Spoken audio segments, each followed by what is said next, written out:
सर्वांना नमस्कार। आजची भटकंती आहे अंजनेरी ते कावनाई मुकणे धरणातून। शुक्रवारी रात्री मुंबई, पुणे आणि नाशिकवरून आम्ही सगळे घोटीला जमलो। नंतर तिकडून पहिने गावात लक्ष्मणपाडा इथे शाळेच्या बाहेर झोपी गेलो, कारण पहाटे आम्हाला लगीन खिंडीतून किंवा लगीन वाटेवरून 5 पायरी खिंड गाठायची होती। यामध्ये तुम्ही बघू शकता की आमचा भटकंतीचा प्रवास सुरू झालेला आहे। बांबूंची झाडे आजूबाजूला आणि आमची चाल पुढे पुढे करत आम्ही जातोय। पहाटेचे वातावरण खूप छान होते, ऊन नव्हते, त्यामुळे थकवा लागत नव्हता। सह्याद्रीचा अफाट नजारा, हरिहर, ब्रह्मगिरी, नवरा नवरी हे आमच्यावर लक्ष ठेवून होते। पुढे वाट घरीतून होती, ऊन अजूनही आले नव्हते, त्यामुळे थकवा बिलकुल जाणवत नव्हता। अंदाजे सकाळी 8:15च्या सुमारास आम्ही 5 पायरी खिंडीत किंवा पहिने खिंडीत पोचलो। देवाचं दर्शन घेऊन आम्ही पुढे निघालो। पुढे सह्याद्रीचा अफाट नजारा आम्ही निहाळत होतो, पाहत होतो।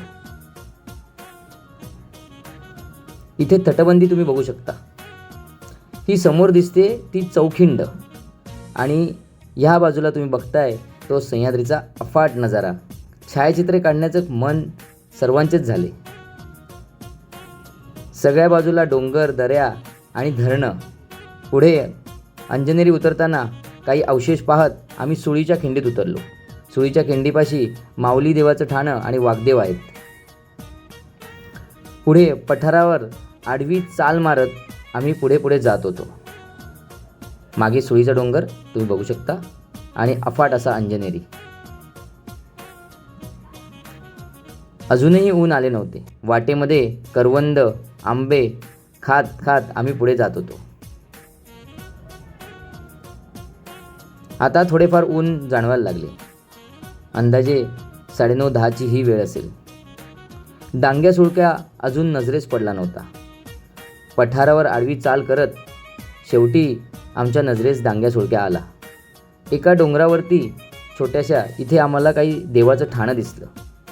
तिथेच आम्ही झाडाखाली थोडी झोप घेऊन आम्ही पुढे निघालो।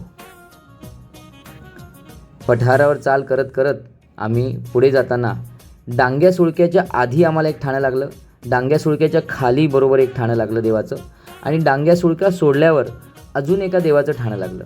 ह्याला वीरदेव असंही म्हणतात गावकरी। पुढचा डोंगर आडवी चाल करत आम्ही मरियाई माता या देवाच्या ठाण्यापाशी पोचलो। इथे काही फळांचा आम्ही ब्रेक घेतला, छायाचित्रे काढली आणि पुढे जातो। म्हातारीच्या डोंगराला आम्ही वळसा मारत पुढे निघालो। हे जे आहे देवाचं ठाणं वाघदेवाचं, ते गडगड, सांगवी आणि मोडाळा ह्या गावांना जोडणाऱ्या वाटेवर आहे। पुढे कुडवा डोंगर आडवा मारत आम्ही चाल करत होतो।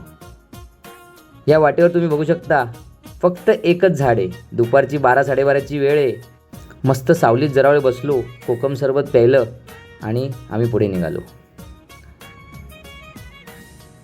360 डिग्री जर तुम्ही म्हणाल तर सह्याद्रीच सह्याद्री।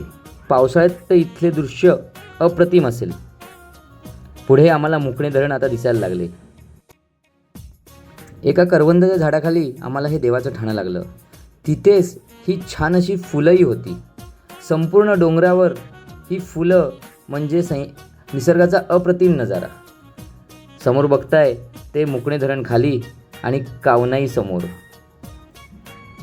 येलदरीची वाट उतरून आम्ही खाली असलेल्या भैरवनाथ मंदिरापाशी पोहोचलो। अंदाजे दुपारचे 2-2:30 वाजलेले। भैरवनाथाचे दर्शन घेऊन आम्ही पाणी पिण्यासाठी मतेदादांच्या घरी गेलो। त्यांनी आम्हाला इकडे भरपूर माहिती सांगितली। नंतर संध्याकाळी धरणावर सूर्यास्त अनुभवत आम्ही झोपी गेलो।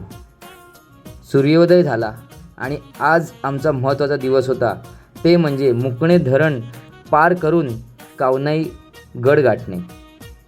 आम्ही एकूण 10 जण होतो। त्यापैकी जे न पोहणारे होते ते गाडीने येणार होते आणि आम्ही 5 जण पोहत पोहत आरपार पलीकडे जात आम्ही कावनाई गडावर जाणार होतो। सेफ्टी प्रिकॉशन म्हणून आम्ही फ्लोट, त्याचप्रमाणे टायर हे आणि लाईफ जॅकेटसुद्धा होते। तसेच अधेमध्ये खाण्यासाठी आम्ही गुळ पाणी आणि काही लाडू घेतलेले। पलीकडे पोचल्यावर आमचा आनंद गगनात मावेना. आम्ही सुखरूप पोचल्याची बातमी आमच्या इतर सहकाऱ्यांना कळवली आणि आम्ही चालत चालत पुढे निघालो. तुम्ही बघू शकता यामध्ये कावनाई गड आता जवळच आहे. रस्त्यावर चाल करत आम्ही पुढे आलो. तोपर्यंत आमचे सहकारी आलेले. मग कावनाई गड चढाई करत आम्ही कावनाई गडाचा माथा गाठला. तिथे महादेवाचे दर्शन घेतले. तसेच कामाक्षी देवीचे मंदिर आहे, त्या कामाक्षी देवीचेही दर्शन घेतले. इथेच तलावात खूप सारे मासे आहेत, त्यांना आम्ही खरबूज खाऊन त्याच्या बिया दिल्या. नंतर गडफेरी केली.